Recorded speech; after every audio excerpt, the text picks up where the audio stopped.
Pushback against masks has slowed our progress in slowing this virus. The confusion caused by misinformation about masks and vaccines is dangerous.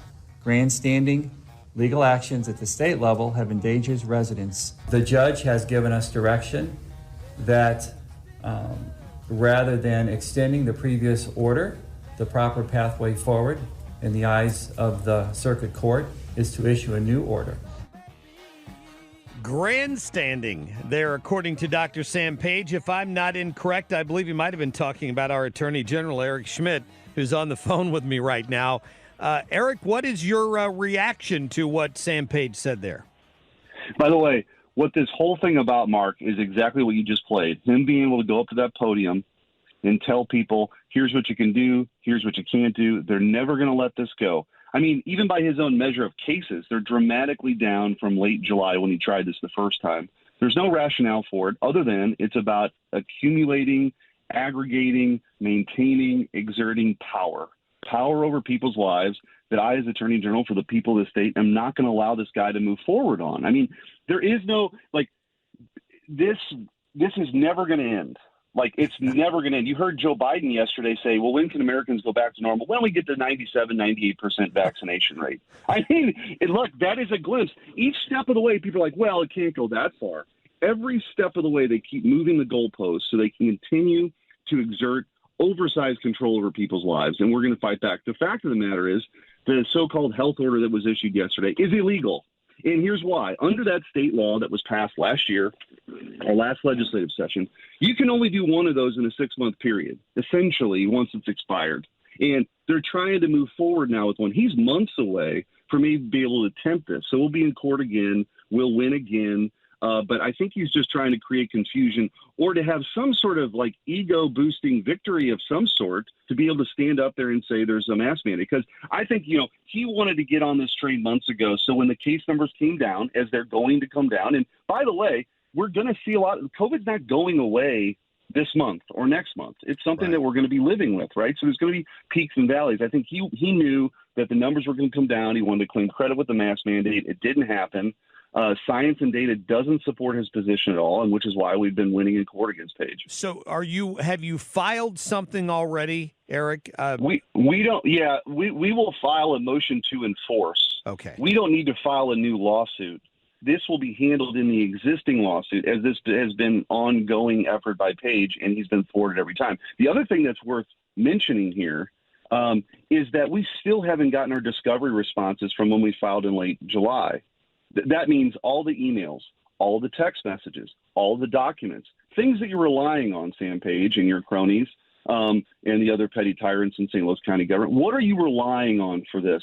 They haven't provided it. They've stonewalled us. We'll continue to go to court on that because they're terrified, Mark, of what people are going to see because this stuff, they're just making it up as they go along. And so this is a much bigger issue about individual liberty and freedom and people's ability to make their own decisions for their, for themselves and their families. It's why we're in court this morning with our class action lawsuit against school districts that have forced masking policies. It's why when Joe Biden issues that executive order, which could be in a matter of days, on the forced vaccination of 100 million Missourians, I'm going to be suing Joe Biden on that too. We have to fight this on every front. Thank you. Thank you for doing that. So what's your advice then to business owners? One of them called me yesterday worried about whether or not he's going to get in trouble if he doesn't enforce this in his business. Now, obviously, you say it's not legal, but, a lot of people who are in business or running school districts are worried that they're somehow going to, cross wires with the county executive.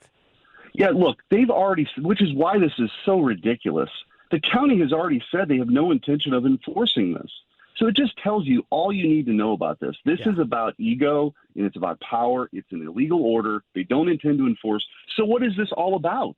It's about him not being able to say he's had a mask mandate because we've been beating him in court. And I just think these quote unquote public health officials have lost a lot of credibility on this too. They have essentially turned into political operatives for Democrats. And that does a great disservice for people getting information and making their own decisions. I mean, you never hear it's reported. Essentially, if you're under the age of 25 and relatively healthy, you got about a 1 in a million shot of dying from COVID. We should take the virus seriously. But the good news is there's been no child under the age of 10 that's died of COVID. Yes. There have been 6 under the age of 18. If you've been vaccinated, you're as likely to die of a lightning strike than COVID. You're actually 1.5 times more likely to die from a dog attack. Okay, so there's no context here. Like all you hear on the news, like I think the coverage last night was misleading about this. People want, for whatever reason, it gets clicks, and left-leaning politicians know what this is about. If you can stoke this kind of fear, the kind of control they're getting right now through these emergency orders is something they never would have imagined they could have 2 years ago. That's why they're not going to let it go.